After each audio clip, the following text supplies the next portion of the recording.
dans la vie, tu joues avec les cartes que tu as, OK?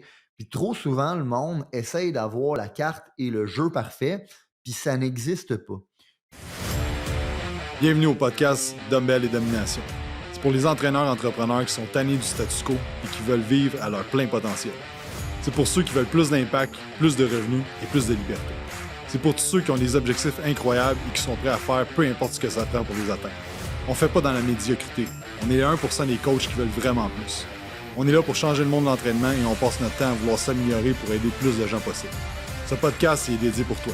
On parle de marketing, de vente, de mindset, de leadership et de comment avoir des résultats incroyables avec tes clients pour que tu puisses bâtir ton entreprise de rêve. Sans plus attendre, bienvenue à l'épisode. Alright, salut tout le monde, bienvenue au podcast. Cette semaine, on est avec Julien Bournival. Comment ça va, Julien? Je vais très bien, merci, et toi? Yes, ça va. Je suis vraiment content de t'avoir ici aujourd'hui. J'aimerais ça que, pour ceux qui ne te connaissent pas, que tu te présentes. Puis je pense que tu as un parcours qui est quand même assez inspirant puis atypique, si on veut dire. Fait que j'aimerais ça que tu nous walk through là, ton parcours, comment ça a commencé, parce que là, tu m'expliquais ça un petit peu avant, comme vous avez une business avec plein de business en dessous, tu as Suprême Distribution, tu as Global, tu as Depac, tu as comme vraiment, vraiment plein de projets qui roulent. Comme tu dis, tu vis dans une maison de trous de cul avec des chars de trous de cul à l'entrée en Floride. Donc, maintenant, je pense que le monde te voit sur les réseaux sociaux, ils sont comme, Chris, ce qu'il fait dans la vie, c'est avec les gros chars, le bateau, etc. Fait que c'est ça, tu me raconter un peu ton parcours à travers ça. Avec plaisir, man. En gros, je suis un kid qui vient de l'Est de Montréal, de Pointe-aux-Trembles, le paradis des raffineries, là où les rêves vont pour mourir. Je viens de là.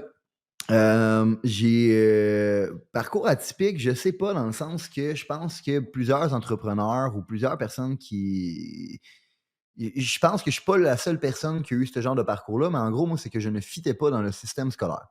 Hem, je me suis, j'ai j'avais beaucoup de difficultés à me concentrer et appliquer les choses si tu es pas capable de m'expliquer à quoi ça va me servir dans la vie. Fait que moi, mettons, si tu me dis pas à quoi ça sert puis tu d'accord, je t'encule, je le fais pas, ça m'intéresse pas. Puis à cause de ça, ben, mes profs avaient tendance à dire genre, ben, Julien, c'est un pas bon, puis Julien, il fera rien de bon dans la vie. Fait qu'à force de te dire que de te faire dire que tu es un pas bon, mais tu finis par croire que tu es un pas bon. Puis là, tu te tiens avec des pas bons. Puis là, tu fais des activités de pas bons, puis indéniablement, mais tu deviens un pas bon.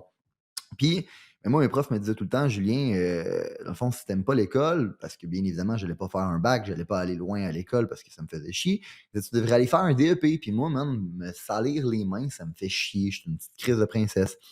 Fait que, ben, j'ai fait des niaiseries, mettons, puis pendant beaucoup trop longtemps, je te dirais. Puis à 25 ans, pour la Xème fois, je me suis réveillé dans un poste de police.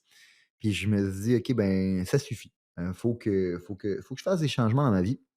Puis ce que je me suis dit, c'est dans le fond, la vie, c'est comme un jeu de Monopoly. Et si ensemble, on joue au Monopoly, puis que tu ne connais pas les règles du jeu, ben, c'est quoi qui va se passer?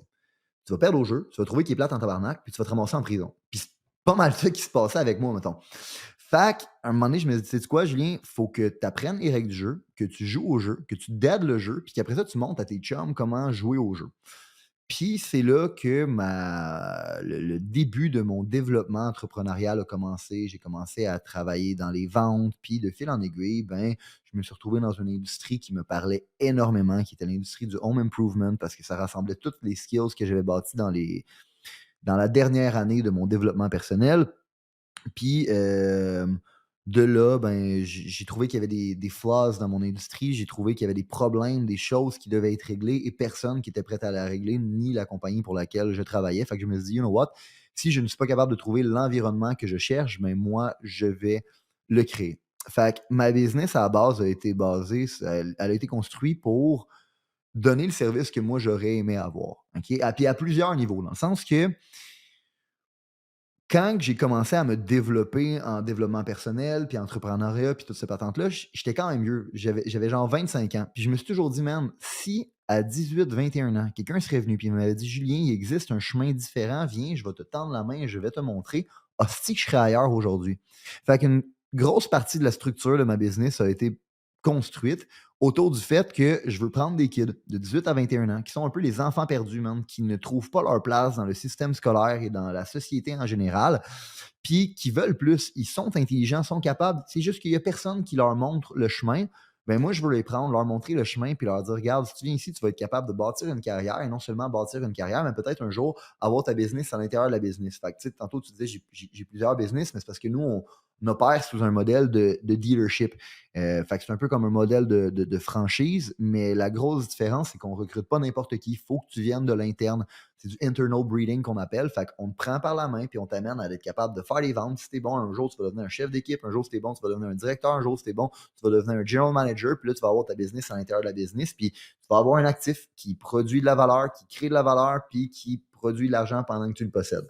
Fait que c'est un peu ça le trip. C'est un peu là où je suis. Puis la raison pour laquelle j'habite en Floride, c'est parce que on a décidé d'expandre nos opérations aux États-Unis en 2021, parce que les États-Unis est un bien plus gros marché que le Canada. Puis c'est ça, man. Here I am. That's it. Puis, je suis curieux de savoir, comme, à travers les étapes, là, ça a sûrement pas été smooth, comme, OK, tout se place, puis tout ça va. Ça a été quoi, comme, mettons, ton plus gros roadblock au début? Comme, mettons, tu pars, tu pars ta business, tu pars tes affaires. C'était quoi, comme, ton plus gros mur, là, que t'as fait? Oh shit, OK, là. C'est une esti bonne question. Puis en passant, c'est la raison pour laquelle, quand j'ai parti de PAC, j'ai décidé que je voulais me concentrer sur ça. Je pense le plus gros roadblock que tu vas toujours avoir à n'importe quelle industrie, à n'importe quelle méthode, à n'importe quoi, ça va être toi. OK? Fait que je pense que tu dois te fixer toi-même si tu veux être capable d'aller chercher les plus gros résultats. Tu es ton pire ennemi, tout comme tu es ton propre superpower. Puis j'en avais parlé l'année passée à ta conférence, mais moi, la plus grosse réalisation que j'ai eue, c'est quand j'étais au Maroc. Je venais d'ouvrir un centre d'appel au Maroc. Parce que oui, j'ai fait ça dans la vie, j'ai ouvert un centre d'appel au Maroc. Puis j'étais avec un de mes premiers mentors. Puis il me rentrait dedans, puis il me disait, Julien, si tu as des problèmes, si tu ne règles pas ces problèmes-là, tu vas tout foutre en l'air. Puis moi, j'étais comme, ben, je comprends pas de quoi tu parles. J'ai une business, je fais des millions par année, j'étais en train d'ouvrir un centre d'appel au Maroc, il n'y a personne qui fait ça dans la vie. Tu sais, comme, je vois pas de quoi tu me parles avec tes problèmes.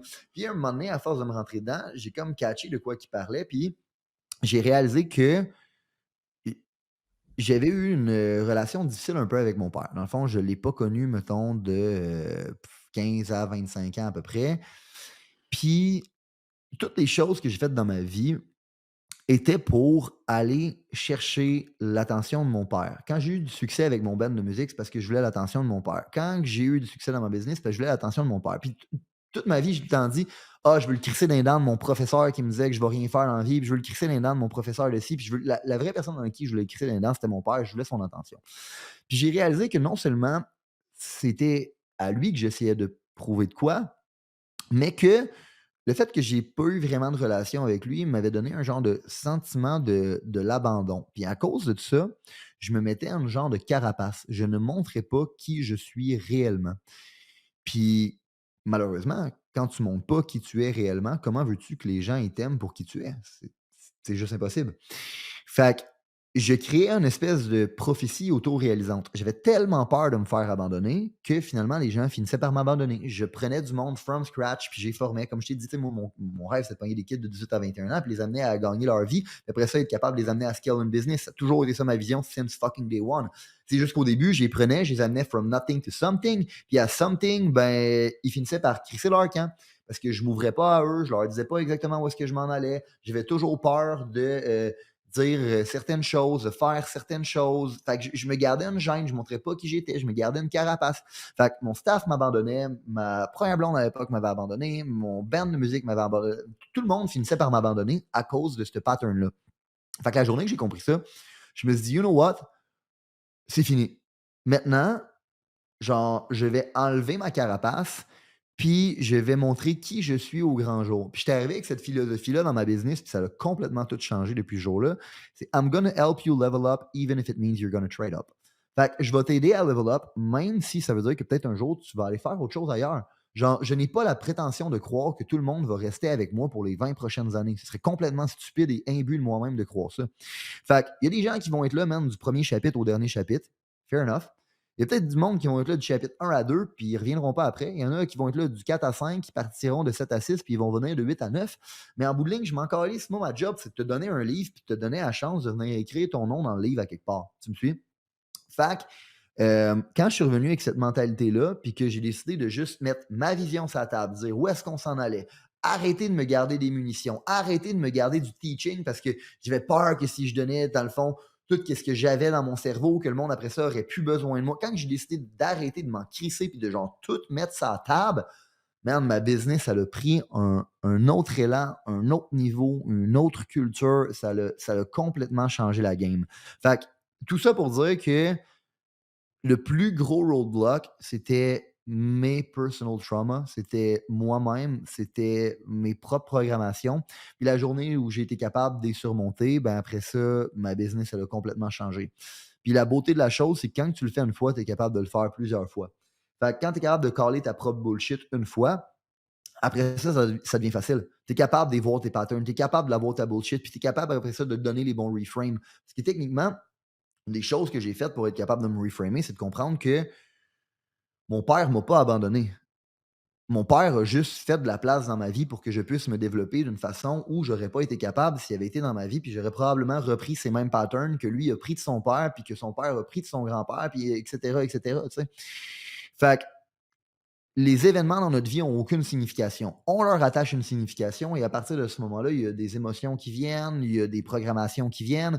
Fait que quand tu es capable de trouver c'est quoi les événements auxquels tu as attaché une signification qui sont nocifs dans ta vie. Puis, by the way, il y a tout le temps deux sides of the coin. Tu sais, en vrai, le fait de vouloir prouver les choses à mon père m'avait permis de me rendre de A à B, m'avait permis d'avoir un certain niveau de succès.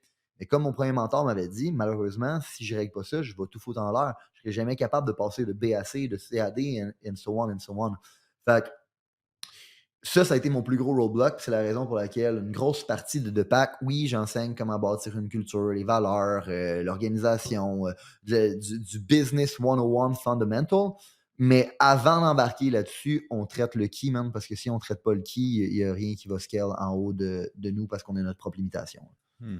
Ah, c'est fort parce que tu dois avoir plein de questions de même souvent, là. C'est comme: «Ah, c'est quoi la meilleure stratégie?» ou «Ah, je pense à faire des tunnels de vente», oui, c'est ça, mais comme tout ça, il y a rien rapport avec la grosseur de ta business et à quel point ça va scaler, tu sais. Ça revient tout à comme quelle humanité, puis comme tes croyances, ton identité, puis tout le kit. Ben, le problème aussi, c'est que malheureusement, on vit dans une ère de gratification instantanée. Fait qu'on cherche le instant gratification, puis on regarde aussi tout le monde en ligne qui nous montre qu'ils sont devenus millionnaires en 90 jours, même si c'est complètement faux. Puis on se dit que nous, quand on ne le devient pas, ben, there's something wrong. Genre, c'est peut-être pas fait pour nous, peut-être qu'on n'est pas adéquat, peut-être qu'on y arrivera pas, tu sais. Je trouve ça hyper dommage, puis hyper toxique parce que ça décourage plein de monde qui aurait probablement le potentiel de devenir un entrepreneur ou un entrepreneur. Puis, ça fait que les gens, après ça, cherchent une espèce de formule magique pour justement devenir riche en 90 jours. Puis malheureusement, il n'y en a pas de formule magique. Si ce serait facile, tout le monde le serait aujourd'hui, même s'il y avait une forme. Puis des fois, ça me tape ses nerfs parce que je dis au monde qu'est-ce que ça prend réellement. Puis ils sont comme ouais, non, il me dit pas tout. Ah, Oui, il drette doit ça, avoir une ouais. formule derrière ça. Non, il y en a pas de formule. C'est juste, man, Mmh. penche ta tête, fonce, avance, man, aie un objectif, continue, pousse, pousse, pousse. Tu vas avoir des roadblocks, tu vas avoir des obstacles, man, mais genre, design your way out of it, puis continue à avancer, puis that's it, puis fais ça pendant 20 ans de temps. C'est tout. Exact, exact. Ça, c'est une des affaires que tu sais, la réalité, c'est que, en tout cas, de ce que je pense, le monde qui vend des cours à comment devenir riche en 90 jours deviennent riches parce qu'ils vendent des cours à comment devenir riche en 90 Exact, jours. exact, exact, Ils ont exact. pas de real exact. business. Leur seul business, c'est de coacher le monde comment avoir une business. Mais tu Fait sais, que, man, ton gym, ça fait un bout, tu l'as? ben, tu sais, Quantum, ça existe depuis 2015. Puis le gym, OK. on l'a ouvert en 2019. Là, tu sais, fait que- Fait que, tu sais, le monde, il regarde, mettons, le succès de ton brand, puis qu'est-ce que tu as fait, puis comment, dans le fond, Quantum est quand même, genre, un, un, un, un nom important dans le milieu du fitness au Québec. Puis, mais ce qu'ils comprennent pas, man, c'est que c'est day in, day out depuis fucking 2015. Bientôt, ça va être 10 ans, man.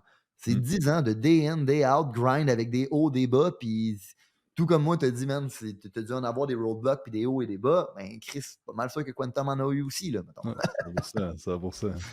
Puis tantôt, tu parlais de culture. Je pense que c'est une de tes forces là, de parler avec toi puis tout ça. Puis je pense que juste avoir vu aussi à ton événement ton staff, comment qui était, j'étais comme OK, ça c'est comme un next level.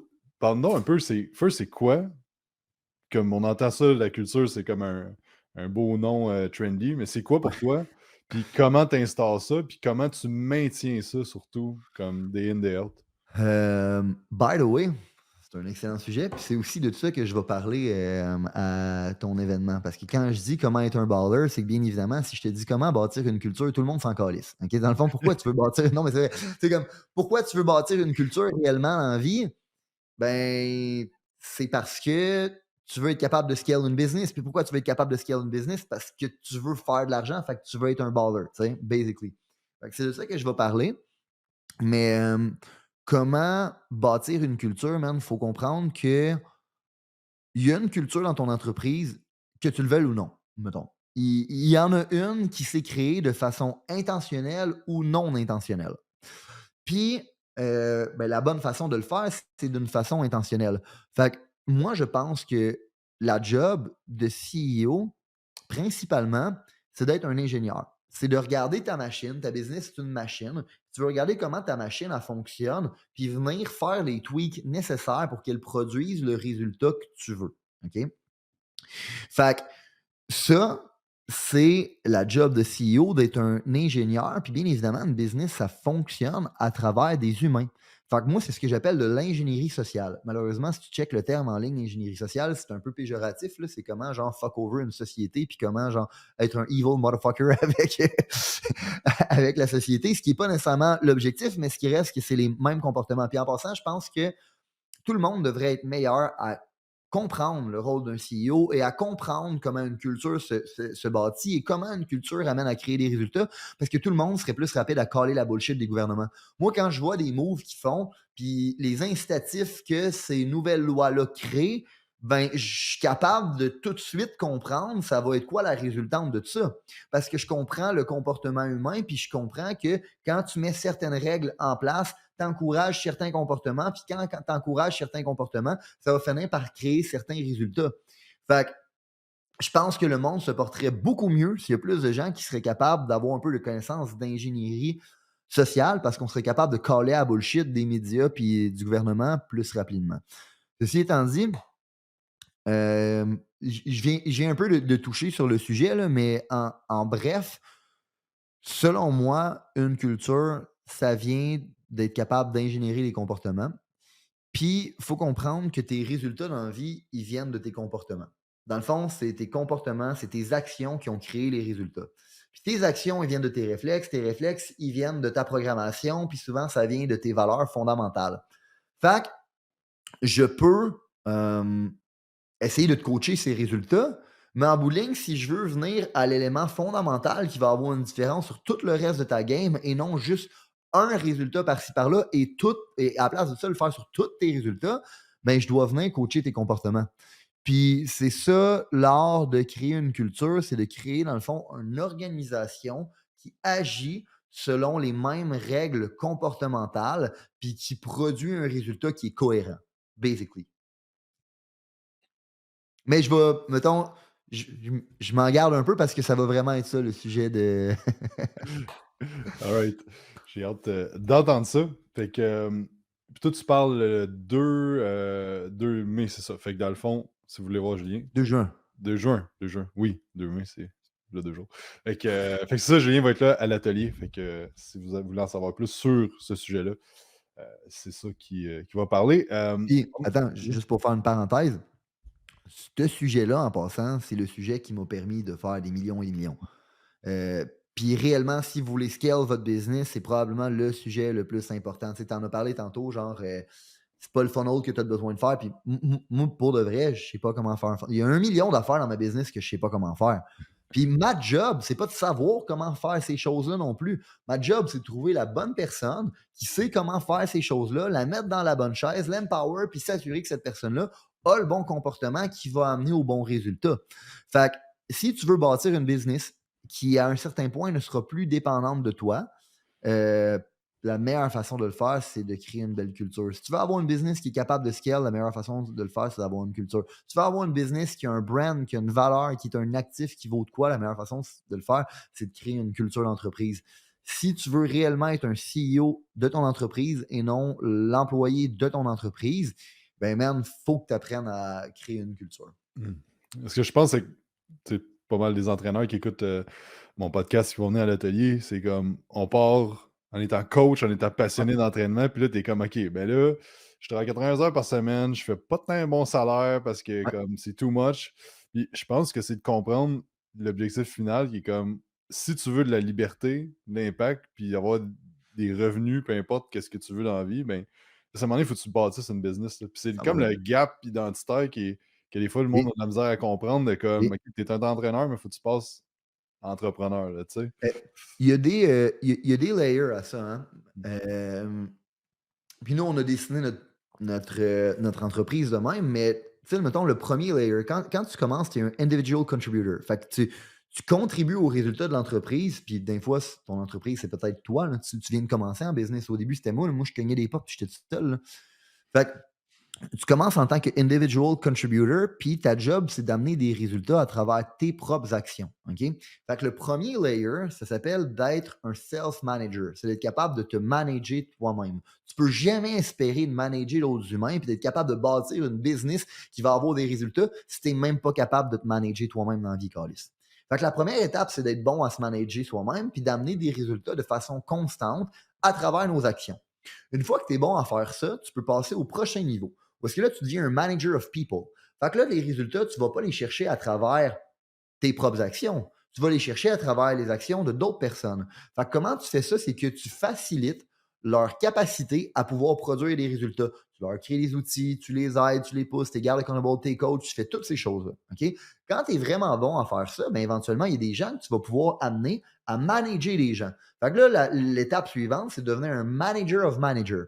Fait que là, tu manages des managers. Souvent, dans une petite entreprise, mettons, ça va être le manager d'une fonction. Fait que tu deviens, mettons, le directeur des ventes d'une entreprise. Puis quand tu es directeur des ventes d'une entreprise, ben, tu as peut-être une petite section qui, eux, vendent telle affaire. Puis là-dedans, il y a un chef d'équipe. Tu as une autre petite section qui vend peut-être une autre affaire ou vend dans une autre région ou vend dans un autre whatever quoi. Fait que là, tu as des chefs d'équipe qui, eux, managent des humains. Puis toi, tu manages des managers et tu manages une fonction. Puis là, ton rôle là-dedans, c'est d'amener un avantage compétitif sur le marché dans ta fonction. Puis bien évidemment, après ça, le dernier layer, c'est d'être capable d'être le general manager, d'être le CEO de ton entreprise. Là, dans le fond, tu deviens la personne qui intègre les fonctions, tu deviens l'ingénieur social, tu deviens la personne qui regarde mon département des ventes, mon département des opérations, mon département de finances. Comment tout ça, ça s'imbrique ensemble, c'est quoi les irritants qu'un l'autre peut avoir, puis comment je suis capable de designer mon entreprise pour que chacun des départements soit capable de se supporter, qui agisse pas en silo, mais qui agisse comme un tout, parce qu'une business, c'est ça. Département des ventes, département d'opérations, c'est pas des entités séparées, là. C'est pareil comme les organes de ton corps. Ton cœur, ton poumon, c'est pas des affaires qui fonctionnent de façon disparate. Ils fonctionnent tous ensemble pour permettre à ton corps de produire un résultat qui est d'exister. Même chose pour ta business puis les différentes fonctions. Fait que le but, c'est d'être capable de passer d'un niveau à l'autre de façon élégante. Puis le problème avec ça, c'est que chaque niveau demande, comme tu as dit tantôt, Jacob, une nouvelle version de toi. Dans l'optique où, je te donne un exemple, mettons, banal, qui est vraiment dur pour les gens à surmonter, c'est que tu as un différent work value, OK? Puis un time application. Fait qu'est-ce que c'est le work value et le time application? C'est le temps que ça te prend avant de produire des résultats, puis comment tu values l'effort de ton travail. Fait que, exemple concret, tu es un self-manager, tu te manages toi-même, OK? Ben, qu'est-ce que ça veut dire ça? Ça veut dire que ben, quand tu vas chercher les résultats, mettons, moi, dans mon industrie, là, tu t'en vas sur le terrain, tu cognes une porte, tu fais une vente, puis elle s'installe le lendemain. Fait que ton time application, il est vraiment, vraiment court. Puis ton work value, c'est du instant gratification. Moi, je reçois ma valeur de mon travail à travers le fait d'aller chercher des résultats rapidement sur le terrain. Puis, dans le fond, je veux du instant gratification. Mais plus que tu augmentes, dans le fond, dans cette pyramide-là, puis que tu te ramasses au top, ben, plus que ces choses-là, ils deviennent différentes. Tu sais, mettons, moi, sur le niveau que je travaille, je suis même pas au niveau du general manager. Tu sais, après ça, tu as des group managers, puis après ça, tu as genre le enterprise CEO que lui gère des groupes, tu sais. Mais rendu là, man, Moi, ma gratification instantanée, elle existe vraiment pas, là. Genre, les projets que je mets sur pied, c'est des projets que ça me prend 18 à 24 mois, mettons, à être capable d'en voir le bout. Puis, quand j'en vois le bout, ben, c'est même pas tant instantané non plus le résultat. Fait que c'est dur pour le monde quand ils sont habitués d'avoir une gratification instantanée de leur travail, de se dire: «OK, mais maintenant je vais chercher les résultats à travers d'autres mondes, puis j'ai encore de la gratification». Ce qui fait que souvent le monde, ben, ils ont l'impression quand ils font un travail de manager: «Ah, je fais rien» ou «Ah, j'ai pas l'impression que je fais la bonne affaire». Fait que là, ils descendent d'un niveau, puis quand tu descends d'un niveau, tu pousses tout le monde à descendre d'un niveau, puis tu empêches ta compagnie de scale. Mais techniquement, ça prend du monde qui font du travail puis qui amènent de la valeur à chacune des étapes de cette pyramide-là. Moi, admettons, je donne un exemple, mais le travail que je suis en train de faire sur ma compagnie, ça fait à peu près 18 mois que je travaille dessus. Ça va peut-être avoir pris 24 mois le compléter. Ça va peut-être avoir coûté 200 000 300 000 d'investissement en frais légaux, en frais de consultation, en ci, en ça. Mais en bout de ligne, c'est le genre de move qui fait que la valuation de ma business va passer de x5 à x14. Ben, demande-moi si c'est un bon investissement de mon temps et de mon énergie, puis ça vaut à peine que quelqu'un travaille là-dessus dans la compagnie. Je te jure, ça vaut à peine en sacrement, tu sais. Fait que c'est ça. Sauf que il faut que tu ailles la vision de te dire que ça prend quelqu'un qui amène de la valeur à ces niveaux-là. Puis si tu veux être capable de toi amener de la valeur à des niveaux plus hauts, il faut que tu t'assures que tu as bien passé chacun des échelons puis qu'il y a du monde qui amène de la bonne valeur au bon niveau en dessous de toi pour supporter ton move. Mmh. C'est intéressant. Puis c'est quoi, tu penses, qui freine le monde d'une étape à l'autre, genre? Puis qui, comme, peut-être sabote à un certain moment donné, d'être comme, OK, j'ai pas d'instant gratification, puis là, que je me remets la main dans la pâte, là? Euh, Ça, entre autres, instant gratification, manque de vision, manque de compréhension de l'importance de son travail. Je pense aussi tout le temps, il y a le plus gros frein à tout ça, c'est comment il s'appelle? Le sentiment de l'imposteur, là, le syndrome de Mmh. l'imposteur. Ouais. Souvent, on a tendance à on est notre plus grosse limitation, tu sais, je pense que Ed Mylett, c'est la personne qui l'explique le mieux, mais dans le fond, le principe de l'identité, que ton identité est basée sur comment tu te vois toi-même, puis dans la vie, malheureusement, tu as ce que tu tolères. Tu n'auras jamais rien de plus, rien de moins. Tu vas avoir ce que tu tolères. Fait que c'est comme un thermostat. Si tu es habitué de produire 20 degrés, mais si tu produis, mettons, 18 degrés, ben, c'est pas ça que tu tolères d'habitude. Fait que tu vas travailler comme un malade mental pour te ramener à un 20 degrés. Si jamais tu produis un 22 degrés, ben, c'est en haut de ce que tu es habitué de tolérer. Fait que tu vas te ramener à un 20 degrés. Fait que je crois que ce qui doit changer, si on veut être capable de passer à des nouveaux niveaux, c'est de changer notre identité, notamment la vision qu'on a de nous-mêmes et qu'est-ce qu'on est prêt à tolérer de nous-mêmes. Puis ça, ben, ça prend du internal work, ça prend des fois du coaching, ça prend de l'accompagnement, ça prend du monde qui ont déjà traversé ces choses-là. C'est pour ça que je crois énormément, moi, au executive coaching. Je pense que quand tu arrives à des certains niveaux dans ta business, tu as besoin de monde, man, qui t'accompagne. Puis je sais, dans le fond, je pense que tu es suivi par Bedros Koulian, qui est un esti de G, tu sais. Mais comme, je pense que d'avoir du monde qui ont déjà marché le chemin puis qui vont te montrer comment le marcher, c'est fucking important. Puis ça fait un esti de game changer dans tout ça. Parce que c'est ça, encore une fois, la chose qui va t'empêcher de passer à un prochain niveau, c'est pas l'environnement, c'est pas ta business, c'est pas la position socio-économique de ton pays, man. C'est toi, puis comment tu te vois toi-même, puis tes programmations, tes émotions, puis tout ça. Mmh. En fait, tu as dit qui est revenu récemment dans notre mastermind, c'est que quelqu'un me disait: «Ouais, mais je sais pas qu'est-ce que je vais faire si je fais plus ça», tu sais? Je pense que c'est déjà de te dire comme: «OK, mais si tu comprends pas bien c'est quoi le rôle d'un directeur des opérations, d'un CEO, d'un COO, de comme si tu sais pas c'est quoi, ben là, tu vas même pas vouloir essayer de monter dans ta propre organisation parce que tu comprends juste pas la game que tu vas jouer, genre, fait que tu mieux comme juste: "Ah, OK, je vais rien faire"». Parce que ça demande une nouvelle identité, mais aussi des nouveaux skills, tu sais, va peut-être faire tu faire de la certaines formations, tu lis des livres, tu t'apprennes des affaires, tu sais. Absolument. Puis c'est un esti de bon point en passant, puis c'est la raison pour laquelle j'ai décidé de partir de Pâques aussi. Fait que bien évidemment, je parle du qui énormément dans le Pâques, mais j'enseigne énormément ça parce que justement, c'est un gros lac, je crois, qu'il y a dans l'industrie du développement personnel. Parce que comme tu as parlé tantôt, most of the time, les gens les gourous qui te vendent comment devenir riche en 90 jours, qui sont la plupart des gourous qu'il y a en ligne, c'est du monde qui ont bâti leur business en te vendant de l'information. Fait qu'ils n'ont jamais eu besoin de s'intéresser à ce genre de choses-là parce qu'ils n'ont jamais eu ces challenges-là. Puis la plupart du monde qui, comme moi, sont genre des opérateurs de business, là, genre, puis qui ont dû scale une business et s'attarder à ces sujets-là, la plupart du temps, man, ils ont pas envie d'en faire des cours, puis ils ont pas envie d'en faire des choses eux-mêmes, puis ils le font juste pas. Puis moi, je trouve ça dommage parce que je pense réellement que c'est une information qui manque dans le marché.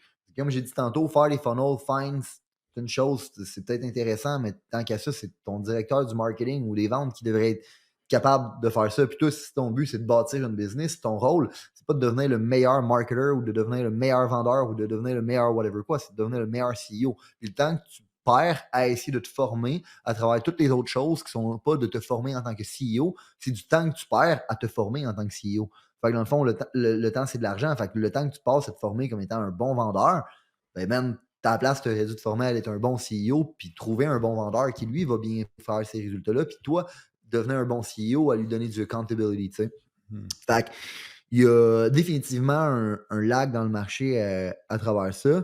Puis oui, définitivement que si tu ne sais pas ça va être quoi ta job quand tu vas passer au prochain niveau, tu vas être réticent parce que personne aime l'inconnu. Mais si tu comprends c'est quoi la valeur que ça va amener pour ton groupe, pour ton organisation, pour toi, ça devient juste le move logique à faire de passer au prochain niveau puis d'aider les gens à scale en dessous de toi, là, tu sais. Hmm. 100%. Mais c'est un bon point, ça m'a fait penser que, tu sais, à un moment donné, c'est comme toi, au lieu de faire toutes les formations, puis après ça, d'engager quelqu'un pour exécuter ce que toi, tu as dans ta tête, c'est comme, envoie donc le monde en formation dans un expert comme, tu sais, je sais pas, mettons, tu veux comme un top gars de marketing, ben, mêlé dans l'inner circle de Russell Brunson, là, tu sais, paye ça ou faites 50-50, puis comme forme cette personne-là, tu sais, puis que ça va tellement amener de la valeur après ça dans ton entreprise. Fais ça, genre, dans tes opérations, dans ta vente, dans ton marketing, dans tes finances, c'est comme, tu deviens du monde avec des compétences super grandes, là. Mais ça, c'est quelque chose que tu fais, toi, en passant. Ouais. Mais c'est brillant. Puis c'est vraiment pas tout le monde qui prend le temps de faire ça. Puis selon moi, it's the way to go, tu sais. Genre, je veux pas savoir, moi, comment faire un esti de funnel, là. C'est c'est pas my cup of tea, puis c'est pas ce que c'est pas là que je suis supposé d'amener de la valeur non plus. Fait que j'en lis des livres en sacrement. Puis je pense qu'en tant que CEO, you still want to know a little about a lot. Fait que je lis quand même, mettons, sur plein de sujets différents. Tu sais, je lis à peu près un livre par semaine, puis je pense vraiment que ça fait partie de mon rôle de m'instruire et de m'éduquer vraiment rapidement.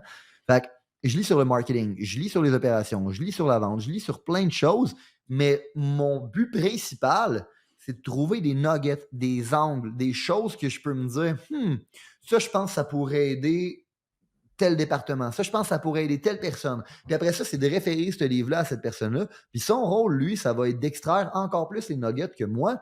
Puis son rôle, ça va être après ça d'appliquer ces stratégies-là. Fait que, bien évidemment, quand tu lis un livre, tu vois la théorie, mais la théorie et la pratique, c'est tout le temps deux choses différentes, là. Genre, si la théorie et la pratique étaient la même chose, ce serait formidable. Bien en théorie, la théorie et les pratiques, c'est la même chose. Mais quand tu mets les deux une contre l'autre, la pratique va toujours gagner, tu sais. Fait que, moi, ce que je fais souvent, c'est ça, c'est que je lis les livres, je trouve des nuggets, puis après ça, j'envoie ça à mon CFO, j'envoie ça à ma CMO, j'envoie ça à mon VP d'exploitation, j'envoie ça à telle personne, j'envoie ça à telle personne. Puis j'ai force, dans le fond, à lire du nouveau contenu, j'ai force à se former, j'ai force à trouver les nouvelles choses, puis j'ai force après ça à appliquer les nouveaux concepts. Fait que moi, je veux en savoir juste assez pour être capable de savoir est-ce que ça performe bien par rapport au marché, par rapport à ce qu'on devrait faire, par rapport à ce qui se fait actuellement. Est-ce qu'on a des lacunes? Est-ce qu'on a des trucs? Mais je ne veux pas en savoir assez d'un point de vue où je suis capable de faire la technique. Je ne suis pas un technicien, je veux rien savoir de tout ça. Je veux juste comprendre stratégique, big picture, qu'est-ce qui doit se faire dans chacun de mes départements. Puis après ça, être capable d'essayer d'éduquer mon monde. Puis même à ça, c'est pas tant moi qui les éduque, là. Je les réfère vers des endroits. Puis comme tu dis, je leur paye des formations, ils se payent des formations.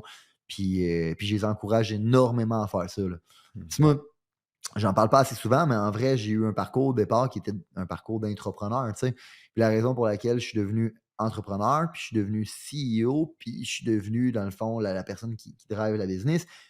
Man, c'est parce que j'ai investi énormément sur moi, plus que n'importe qui autour de moi. Mmh. Puis j'ai pas demandé à la business de payer pour ça. Pour moi, j'ai pris mes fonds, mon argent, puis je me suis stretché à l'infini sans arrêt. Fait que j'encourage mon monde dans ma compagnie à dire: «Man, genre, tu veux avoir un parcours comme moi, tu veux devenir un exécutif un jour, tu vas avoir ta business à l'intérieur de la business». Ça va tout être en relation avec à quel point tu es prête à mettre des efforts, puis à travailler, puis à forcer, puis à pousser, puis à avancer, là. Mmh. Puis, tu sais, tu parles d'entrepreneur, je pense qu'il y a bien du monde présentement qui devrait être entrepreneur plutôt qu'entrepreneur. 100%. Puis la réalité, c'est que le parcours, il est similaire du sens que comme tu as investi des centaines de milliers de dollars dans ta formation, tu as acquis des skills, tu as augmenté ta valeur dans le marché. Ouais, Fait que tu peux soit être un entrepreneur puis grandir super vite à l'intérieur de l'entreprise, puis devenir CEO puis être entrepreneur ou être entrepreneur from scratch, mais ça reste que là-dedans, c'est comme comment j'augmente ma valeur personnelle dans le marché, peu importe ce que tu fais, tu sais. Puis ça passe par tes 100%. connaissances, puis ton mindset, puis tout ça. Fait que si quelqu'un il veut grandir dans l'entreprise, c'est comme moi, je le vois quand quelqu'un investit son argent à lui à faire des formations.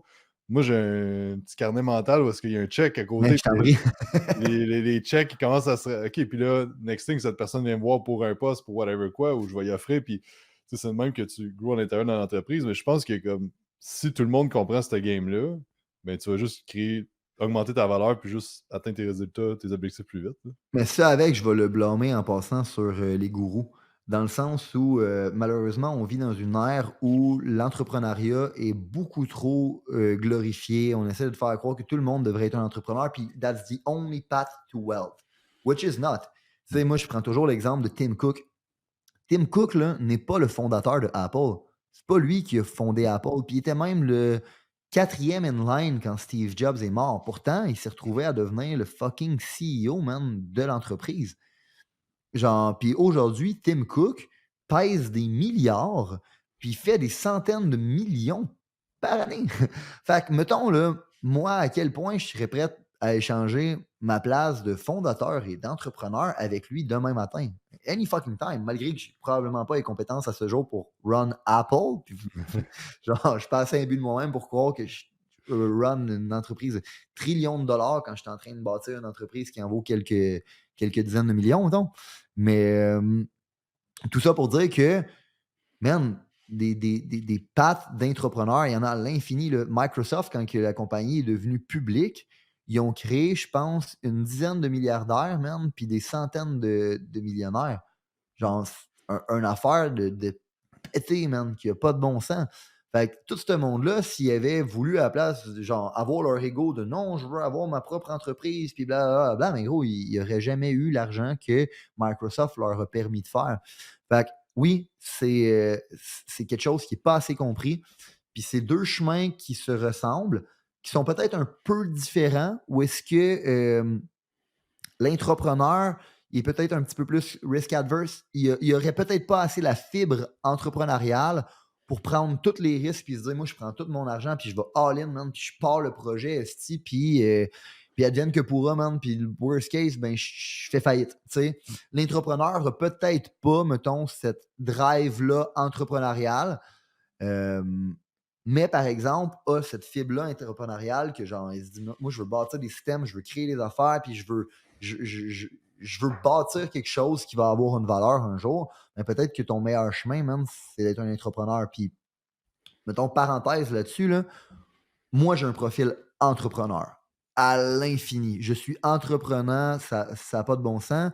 Puis tu sais, oui, j'ai eu un parcours entrepreneur, mais rapidement, la business, finalement, on a starté from scratch. Puis finalement, c'est un peu moi qui ai callé les shots de comment on allait le faire à certains niveaux. Tu sais, mon partner a vraiment été pertinent à plein de niveaux. Mais ça reste que, tu sais, mettons, rapidement, c'est les deux, on n'est pas des peureux, puis les deux, on met du cash, puis les deux, même si on va faire faillite, on le fait, puis c'est ça, puis c'est tout. Mais puis on fera pas faillite parce qu'on a trop confiance en nous. Mais j'ai un parcours très, très, très, très, très. Ben, en fait, j'ai un profil, excuse-moi, très, très, très entrepreneur. Puis c'est ce qui sort dans tous les tests de personnalité que je fais. Mais j'ai eu un parcours d'entrepreneur. Puis ça, c'est l'espèce de nuance que je veux amener aux gens, man. Dans la vie, tu joues avec les cartes que tu as. OK? Puis Puis trop souvent, le monde essaye d'avoir la carte et le jeu parfait, puis ça n'existe pas. Ton chemin le plus rapide de A à B, man, c'est ta carte, puis c'est elle qu'il faut que tu trouves, puis c'est elle qu'il faut que tu joues. Fait qu'on en parlait un peu au début, ben, avant qu'on commence à enregistrer le podcast, mais moi, en bout de ligne, c'était, you know what, j'ai ma petite organisation de vente, puis là, je suis sur le bord de partir mon entreprise de mon bord. J'ai ma RBQ, je pourrais aller chercher mes financements, je pourrais aller chercher toutes ces choses-là, genre. Sauf que, dans le fond, ça va me prendre plus de temps de bâtir les relations avec le financement, les fournisseurs, les sous-traitants, toute cette patente-là. Tandis que mon partner, qui lui, ben, dans le fond, avait cette compagnie-là, qui me sous-traitait l'aspect des ventes, qui fait que j'étais un peu un entrepreneur parce que c'était réellement lui la business. Ben, je me suis dit, you know what, ça va être pas mal plus rapide et pas mal plus simple si je partner up avec lui. Ça va être pas mal plus rapide et pas mal plus simple si, dans le fond, je décide de prendre ses actifs, les relations que lui a bâties, le shortcut que ça me donne va me permettre de scale beaucoup plus rapidement. Fait que j'ai joué avec la carte que j'avais. J'aurais pu décider de laisser mon ego, man, genre me berner puis de me dire que non, faut que je le parte, puis ça doit être juste à moi, puis non, non, non, puis mais dans le fond, man, c'est quoi la meilleure carte que j'ai à jouer en ce moment? Puis toute ma carrière, moi, ça a été ça. Quand je me suis réveillé à 25 ans, puis je me suis dit, il faut que je change ma vie, je me suis dit, OK, c'est quoi la meilleure carte que je peux jouer? Je me suis fait dire toute ma vie que je devrais être un bon vendeur, parfait. Où est-ce que je suis capable de me faire engager? J'ai un métier, il y avait une compagnie de site web, j'ai été travailler là. J'ai commencé à travailler là, première semaine, il fallait que tu fasses 3 ventes pour garder ta job, j'en ai fait 22. J'ai fait comme, holy shit, I fucking got this. Puis là, je me suis dit, you know what, je veux aider cette entreprise-là à scale. Fait que même à cette époque-là, je comprenais que, ben, you know what, peut-être que mon chemin ici, c'est d'être un entrepreneur. Il y a déjà une business qui est active. Je vais embarquer dedans, je vais l'aider à scale, puis je vais essayer d'avoir un piece of the pie. Finalement, la compagnie a crash parce que le gars était un mauvais gestionnaire. Fait que je me disais, OK, what's next? C'est quoi la meilleure carte que je peux jouer? Fait que j'ai été vendre des chars. Quand j'ai vendu des chars, ben, c'est parce que c'était la meilleure carte que je pouvais jouer. Puis après avoir vendu des chars, je me disais, OK, mais je vais faire du marketing de réseau parce que c'était la meilleure carte que je pensais que je pouvais jouer. Après ça, je me suis rendu à vendre des systèmes de chauffage au porte-à-porte parce que je pensais que c'était la meilleure carte que je pouvais jouer parce qu'elle ça remplissait toutes les fonctions que je venais de faire. J'avais appris à faire de la prospection en faisant du cold call pour vendre des sites web. Fait que ça me dérangeait pas de cogner des portes. Si tu me dis non, je m'en crie, je vais cogner à la prochaine porte, c'est ça, puis c'est tout. Après ça, j'avais closé du monde sur des chars à 40-50 000. Fait que dans le fond, closer quelqu'un sur un système de chauffage à 10 000, j'en ai rien à chier, ça me fait pas peur. Après ça, ben, bâtir ma business à l'intérieur de la business en devenant un chef d'équipe qui peut recruter du monde. Je l'avais fait à travers le fait de faire du marketing de réseau. Fait que c'était juste logique que c'était la prochaine carte que je devais faire. Puis and so on and so on. Fait qu'à chaque fois, j'ai tout le temps regardé c'est quoi le board, c'est quoi les cartes que j'ai à jouer, puis juste tout le temps jouer la meilleure carte que je pouvais jouer ici et maintenant avec les cartes que j'avais dans mon jeu. Puis ça, je pense réellement que ça a été la chose qui m'a permis de scale vraiment rapidement. Ben, j'ai commencé genre mon développement genre vers je dis 25 ans, mais en vrai, je pense que j'avais 26-27 ans, je ne me rappelle plus exactement. Puis la business que j'ai aujourd'hui, je l'ai starté avec mon partner en ce moment en 2019, je crois. Fait que ça fait 4 ans, mettons, qu'elle est partie. On est dans notre quatrième année. Puis en dedans de 4 ans, ben, on a scale de zéro. Bien évidemment, on avait des actifs, j'avais des connaissances, il y avait des connaissances, il y avait des. Il y avait un réseau, j'avais un réseau, on a recruté du monde qui avait déjà des connaissances aussi. On a créé un petit groupe vraiment rapidement, puis on a capitalisé sur l'expérience que tout le monde avait. Puis encore une fois, c'est une question de jouer les meilleures cartes qu'on avait. Mais ça nous a permis de scale de zéro à une business qui aujourd'hui vaut plusieurs dizaines de millions de dollars en dedans de 4 ans. Puis une business qui est à l'international, qui est un groupe, qui a plusieurs entités. Fait que jouer à la meilleure carte, man, puis ne pas laisser ton ego te driver, c'est probablement la meilleure shot que vous pouvez caller dans la vie, là. Ouais, c'est vraiment bon ce que tu dis. Puis, tu sais, une affaire que je trouve intéressant que tu amènes, c'est que tout ce que tu as appris, toutes les skills, toutes les compétences, les connaissances t'ont amené où est-ce que tu es là. Fait que, Mais tu oui, sais, si présentement quelqu'un écoute, il est comme dans une passe où est-ce qu'il est comme ah, je fais de la prospection, est-ce que j'ai ça, faire de la prospection sur les réseaux sociaux? Ouais, mais ça, c'est en train de t'apprendre quelque chose qui va t'amener au next level, puis ton next thing, puis comme chaque. Tu sais, je suis sûr que tu tripais peut-être pas là, le matin d'aller faire du porte-à-porte puis de te faire dire non à tout bout de champ au début, mais à un moment donné, c'est comme un skills qui t'apprend plein d'affaires sur plein de choses. mais oui. Je veux dire, si t'envoies 100 DM par jour, mettons, sur les réseaux sociaux, là, c'est un peu le porte-à-porte virtuel, puis que t'as juste des ghosts puis personne te répond, ben là, tu viens à te demander comme, OK, comment je peux faire mieux, puis ça te bâtit ta résilience, fait comme, c'est pas juste le skills en soi puis le résultat en soi, c'est comme, qu'est-ce que ça t'apporte sur le long terme. Absolument. Puis ça, j'ai tout le temps été focusé sur je value plus les skills et la personne que je suis en Mmh. train de devenir que l'argent que je suis en train de faire. Parce que je sais que c'est ça qui va amener éventuellement les résultats financiers. Puis ça a été le mindset qui était nécessaire pour me garder, moi, ce que j'appelle tête-pied. OK? Dans le sens que garde ta tête où est-ce que tes pieds ils sont, man. Puis Mmh. le plus gros problème que je vois les gens avoir qui les empêche d'aller chercher les résultats qu'ils veulent, c'est que ils sont dans une position actuelle, mettons faire de la prospection, mais ils ont la tête dans je veux être le CEO. Mmh. Mais dude, genre, la chose qui va t'empêcher un jour d'être le CEO de ton entreprise, c'est de ne pas faire la chose que tu as besoin de faire en ce moment, qui va t'apprendre les skills que tu as besoin. Tu sais, comme je disais tantôt, tu passes de self-manager à manager of other, puis blablabla, jusqu'à temps que tu deviennes comme le CEO de ton organisation. Mais bref, tout ça pour dire que le plus gros challenge ou le plus gros roadblock, je pense, pour les gens qui les empêche de pouvoir se rendre où est-ce qu'ils veulent, c'est qu'ils ne gardent pas leur tête où est-ce que leurs pieds ils sont. Ils sont ailleurs, ils aimeraient ça être ailleurs, puis ils ne se concentrent pas à bien performer la tâche qu'ils ont devant eux. Si la tâche que tu as en ce moment dans le business que tu es, c'est de passer la mop, ben ferme ta gueule, hostie, puis passe la calice de mop. Puis deviens la meilleure calice de personne à passer à la mop parce que les skills que tu vas apprendre à passer la mop, puis le degré de standard et d'excellence que tu vas t'appliquer sur toi à passer la mop, c'est des choses après ça que tu vas pouvoir appliquer sur le reste. Fait que peut-être que tu vas tellement être bon à passer la mop qu'après ça, on va te demander de faire une autre chose, puis après ça, une autre chose, puis après ça, une autre chose, puis après ça, une autre chose. Puis à terme, man, peut-être que tu vas te retrouver avec le general manager d'une partie de l'organisation. Tu vas être un entrepreneur, man, puis tu vas faire de l'argent, tu n'auras même pas eu besoin d'avoir pris les risques que l'entrepreneur a pris au début, comme Tim Cook. Fuck. Mmh. Fait que seule chose qui va te permettre de faire ça, man, c'est ferme ta gueule puis passe à calice de mop. C'est ça ta job. That's it. C'est, un excellent conseil, ça va être ça le titre du podcast. Ferme ta gueule, passe ta mop. Je suis curieux de savoir, comme là, tu as du succès dans plein de sphères de ta vie. Qu'est-ce qui fait en sorte que tu t'assis pas un peu sur comme qu'est-ce que t'as? T'as une belle maison, t'as un char, t'es comme the American Dream un peu. Tu sais, qu'est-ce qui fait en sorte que tu continues encore à vouloir pousser les affaires puis à vouloir comme continuer à croître l'entreprise, croître personnellement? C'est une crise de bonne question, ça. Je pense que dans la vie, on va toujours être prêt à faire plus pour les autres qu'on est prêt à faire pour nous-mêmes. Mettons, si demain matin, là, on est supposé d'aller au gym ensemble à 5 heures du matin, puis que tu es supposé de venir me chercher, ben, dude, il n'y a aucune chance que tu te lèves pas parce que tu dis, Chris, Joe, il dépend de moi. Fait qu'il va falloir que je me lève puis que j'aille chercher Joe. Tandis que si demain matin, tu n'as pas besoin de venir me chercher, puis il faut que tu te lèves à 5 heures tout seul pour aller au gym, ça se peut que tu pèses sur snooze, puis tu dis: «Sais-tu quoi? À 5h30, c'est pas plus grave que ça. Puis sais-tu quoi? 6 heures, au pire des cas». OK? Fait que je suis persuadé que dans la vie, on va toujours être prêt à faire plus pour les autres qu'on est prêt à faire pour nous-mêmes. C'est comme ça qu'on est. Fait que je me mets dans une position où j'ai pas le choix d'en faire plus pour les autres. J'ai une hostie de grosse vision. Puis moi, je pense toujours que notre job en tant que CEO, c'est d'être le premier évangéliste de notre compagnie. Puis, comment qu'on évangélise les gens, c'est en ayant une vision qui est assez grande pour que leur vision soit capable de fitter dedans. Fait que je suis toujours en train de réévaluer ma vision, savoir est-ce qu'elle est assez grande pour m'assurer que la vision et les désirs et les ambitions et les objectifs et les atouts que mon monde ont vont pouvoir être utilisés to the fullest puis vont être capables de se fulfill à l'infini.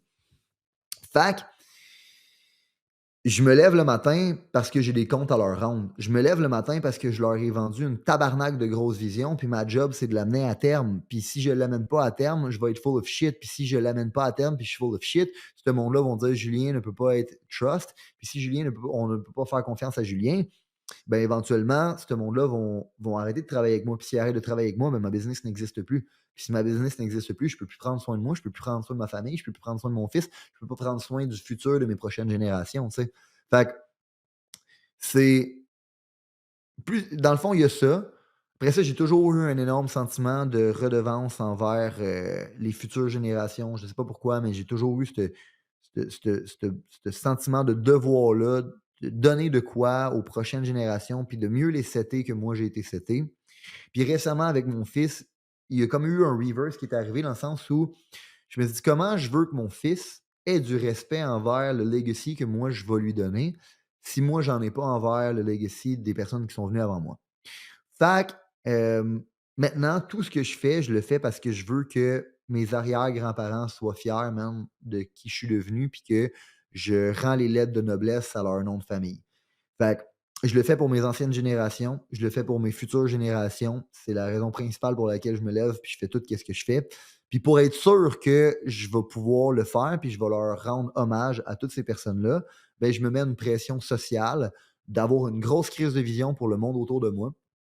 Puis je me lève le matin parce que j'ai des comptes à leur rendre, man, puis je veux m'assurer que je livre la marchandise là-dessus. Mmh. Solide, j'aime ça, puis tu sais, c'est le genre de truc que tu dis à ton staff de comme on s'en va là, puis à partir de ce moment-là, there's no turning back parce que tu perds leur confiance, tu perds confiance en toi si tu le fais Oui. pas, puis, regarde, c'est bon. Puis, tu parlé de ton Fait que fils. je crois Vas-y. énormément en passant à faire des commitments publics. Mmh. Genre prendre un engagement public, j'y crois énormément. Genre, mettons, tu veux faire un 75 hard dans la vie, ah ouais, colle ses réseaux sociaux, mon esti. Essaie pas de te cacher puis de dire: «Ah, je le fais pour moi». Non, ta gueule. Coller ses réseaux sociaux, tu vas tellement te sentir comme un Christ de cave si tu le fais, que gros, il y a aucune en tout cas, moi, c'est de même que ça a fonctionné. Il y a aucune chance de le faire si je commence à montrer les photos puis que je colle la shot que je le fais. Aucune crise de chance que je fais, là. Je veux pas avoir l'air de style de dommé d'épais qui est pas capable de le réussir. Fait que, bref, en tout cas, si vous l'avez pas réussi, c'est pas parce que vous êtes un dommé puis un épais. Je suis dur envers moi-même. Quand je parle puis je dis des affaires de même, c'est envers moi-même que je les dis, OK? Fait que bref, je crois énormément au commitment public. Mmh. Énormément. Je pense que Ouais. c'est hyper puissant. Puis non seulement le faire sur tes réseaux sociaux, puis le faire aux gens autour de toi puis à ta famille, mais fais-le avec ton staff, man. Genre, prouve-leur que t'es pas full of shit. Mmh. Ouais, c'est bon. Tu parlais de ton fils tantôt, en terminant, j'aimerais ça que tu me racontes un peu comme y a-tu des choses qui ont changé dans ton mindset? Parce que tu sais, heu Je je je pense que tout le monde vit ça différemment. Je pense qu'il y a du monde qui trouve ça extrêmement difficile. Je pense qu'il y a du monde qui ont pas de business puis que c'est comme le chaos. Comme toi, comment tu vis ça? Puis ça a été quoi les changements que comme soit de mindset, soit des réalisations, ou soit genre les changements concrets qui est arrivé, à avoir une famille maintenant? C'est une bonne question. Hem, mettons d'un point de vue mindset, la chose qui a le plus changé, c'est, ce que je t'ai dit tantôt.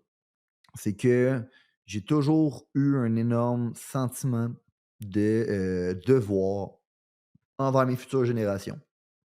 Tout ce que j'ai fait, heu, pour aussi loin que je sois capable de me rappeler, a toujours été fait dans le contexte de: je veux genre être la personne qui change la lignée, je veux être la personne qui change les choses, la personne qui dans l'arbre généalogique, man, a fait de quoi, puis gros, on a seté les prochaines générations, puis ça a été différent, tu sais?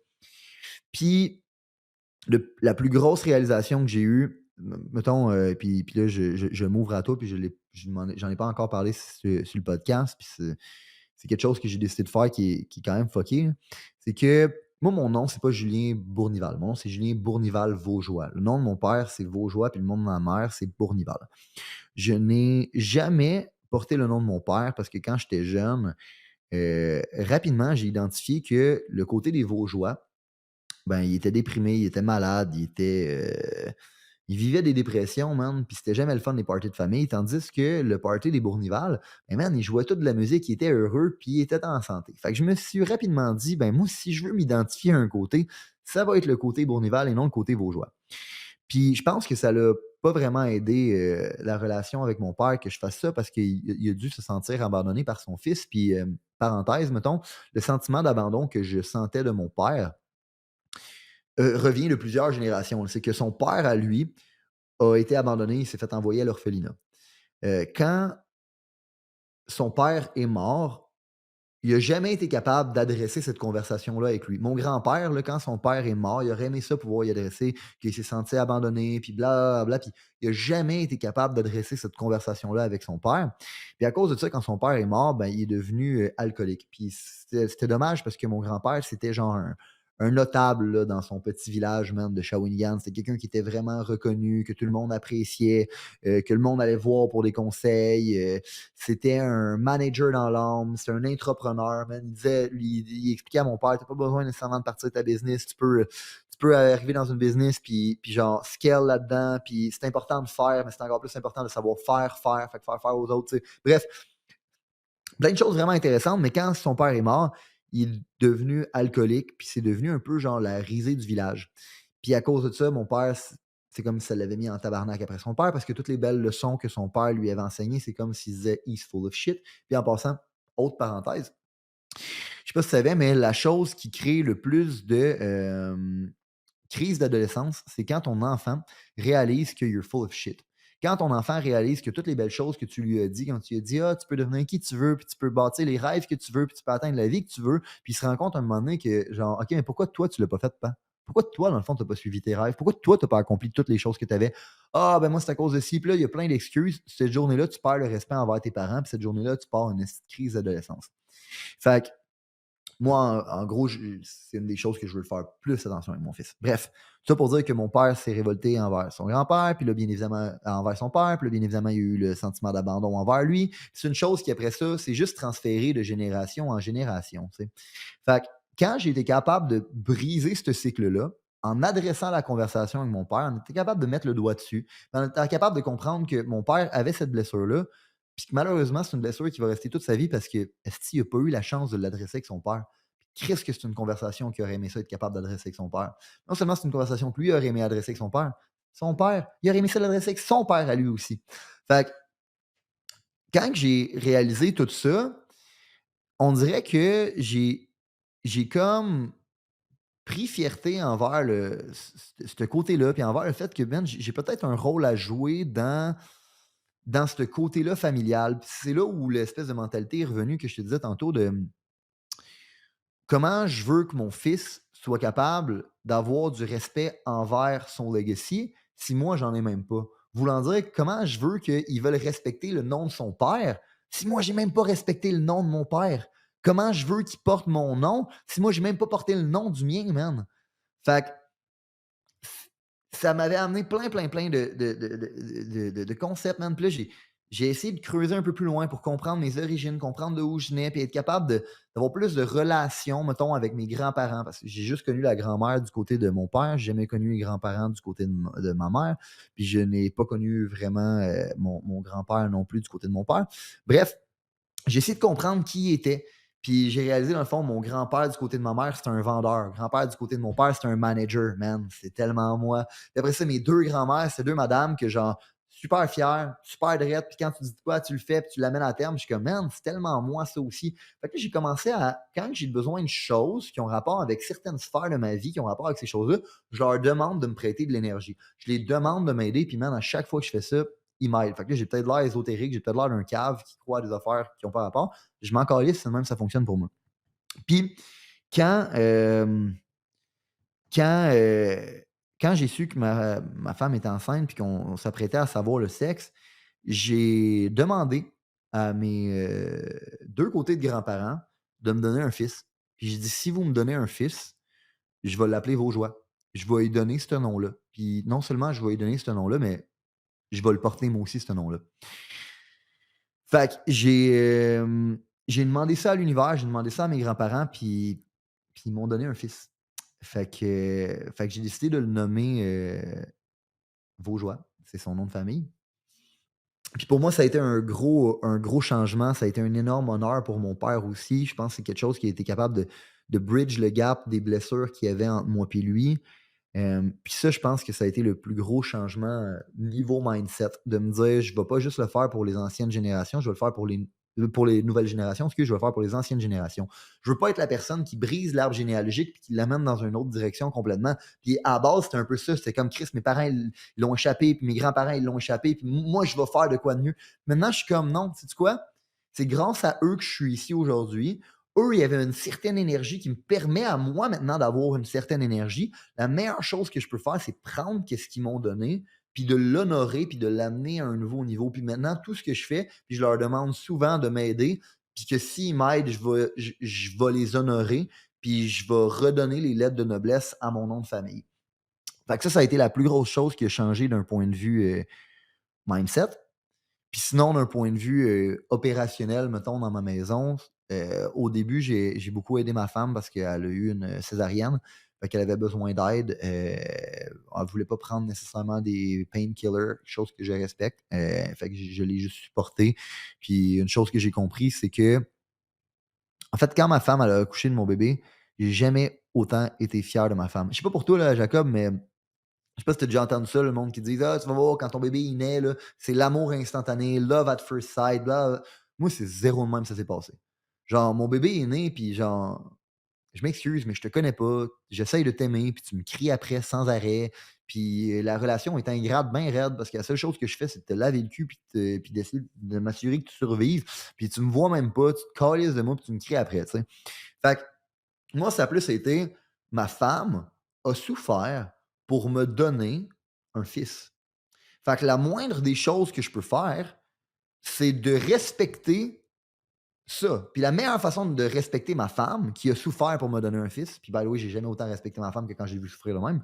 Mais non seulement la meilleure chose que je peux faire, c'est de la respecter, mais la meilleure façon de la respecter, c'est de prendre soin de mon fils. La meilleure façon de prendre soin de mon fils, c'est pas de prendre soin de mon fils, c'est de prendre soin de maman. Parce que techniquement, papa ne peut pas s'occuper de bébé. Genre, papa doit aller chasser, doit aller bâtir, doit aller ramener de la bouffe à la maison pour que maman soit capable de se nourrir, pour que maman puisse prendre soin de bébé. Fait que la façon que papa prend soin de bébé, c'est en prenant soin de maman. Fait que moi, ça a été ça un peu. Ça a été au début, je vais l'aider, je vais prendre soin du bébé quand je peux, faire les choses que je peux pour l'aider. Mais rapidement, ça a été là, Vicky, il va falloir que tu t'occupes du bébé, il va falloir que tu fasses ci, il va falloir que tu fasses ça. Moi, il faut que je retourne travailler. C'est ça un peu notre entente, c'est maman s'occupe du bébé et papa s'assure que maman manque de rien pour que bébé manque de rien, mettons. Fait que ça a été ça, point de vue mindset et opérationnel, tout mon cheminement d'avoir mon premier fils. Ah, c'est bon, c'est intéressant que tu penses ça. Je pense que ça fait réaliser bien des affaires pour différentes personnes. Il faut que tu prennes le temps de te dire comme OK, mais qu'est-ce que ça me fait réaliser aussi? Puis, tu sais, l'affaire que tu apportes, je pense que c'est vraiment des attentes, genre. Parce que c'est clair que comme tes attentes étaient claires, puis elle aussi, tes attentes étaient claires, comme de comment ça va se passer avec la business, puis tout ça. Puis je Oui, pense que c'est là que certaines personnes ont de la misère. Puis, tu sais, je pense peu importe, là, tu as un enfant ou pas, mais tu sais, c'est comme tes attentes envers la business, puis envers ton partner. euh, pas ton partenaire, pas de d'affaires, vie. mais amoureux, là.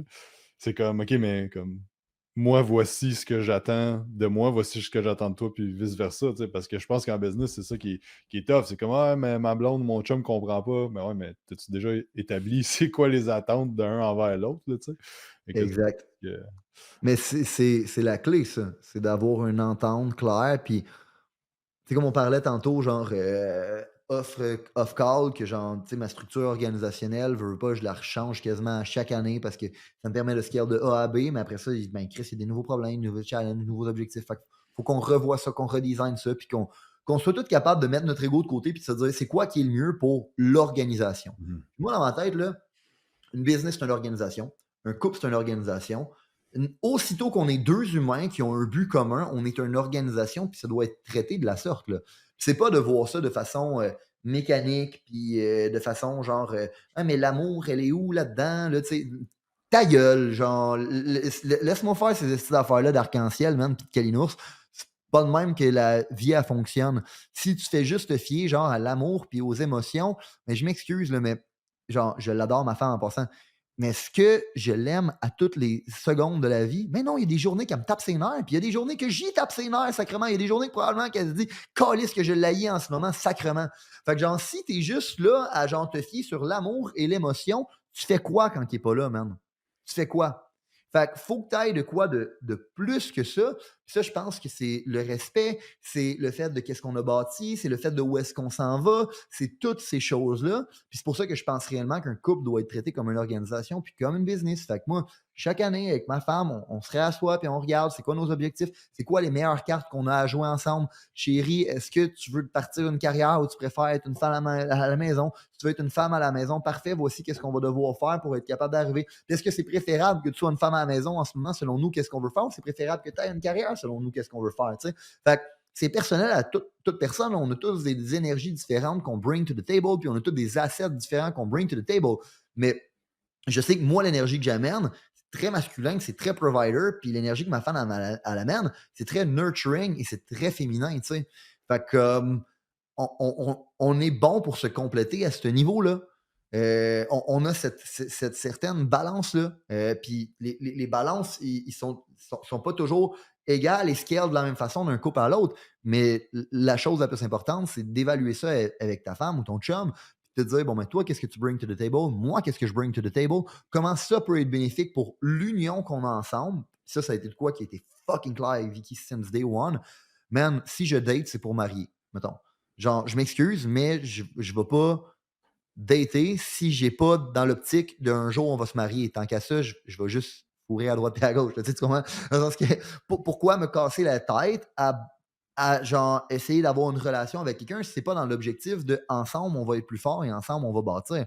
Fait que since day one, moi puis Vicky, c'était ensemble, on va bâtir et ensemble, on va être plus fort. Puis ensemble, on doit se voir comme étant un couple, une organisation. Puis qu'est-ce que tu bring to the table? Qu'est-ce que je bring to the table? Comment ça peut être bénéfique pour les deux? Puis une fois de temps en temps, on regarde ça puis on réévalue. Finalement, ce que tu bring to the table, est-ce que c'est relatif? Est-ce que c'est bon relatif à ce que moi j'amène? Est-ce qu'il y a un autre endroit où on pourrait te mettre ou est-ce que l'avantage compétitif que tu amènerais pour l'organisation, notre couple, serait encore meilleur, tu sais? Fait que je sais que ça a l'air hyper mécanique quand je parle de ça de même, mais je pense réellement que c'est la vraie façon de sustain une relation et l'amour et de ne pas être un esti de papillon, mettons. Mmh. 100 100. Je suis d'accord. Ça fait combien de temps que tu es avec Vicky? 7 ans. Ouais. Mais je pense que comme quand tu passes un certain threshold, tu te Oui, rends compte la réalité, c'est quoi. Première mais 2 ans, c'est différent. tu sais, le Five Languages of Love, ça le dit, en gros, man, au bout de 3 ans, l'amour, le papillon, là, est complètement disparu. Fait que qu'est-ce qui reste? C'est une entente qui est, ben, ensemble, on est plus fort. C'est une entente, c'est un partnership. C'est Mmh. rendu un partnership. Après ça, est-ce que ça veut dire qu'il faut plus qu'il y ait de passion, puis il faut plus qu'il y ait de... Non! Puis il y a des façons d'être capable de le sustain, puis d'essayer de le garder. Mais si ta relation, c'est uniquement ça, je te colle la shot, ça ne va pas être capable de surmonter les intempéries de la vie. Parce qu'il va toujours avoir quelqu'un qui va être attirant à droite, à gauche. Il va toujours avoir quelque chose qui. Il va toujours avoir quelque chose, mettons. Toujours, toujours. Fait que qu'est-ce qui fait qu'à un moment donné, ton couple il perdure? C'est on a une entente, on est une organisation, ensemble on est plus fort. Je bring ça to the table, tu bring ça to the table. Dans le fond, ça vaut pas mal plus que n'importe quoi que je suis capable de trouver ailleurs.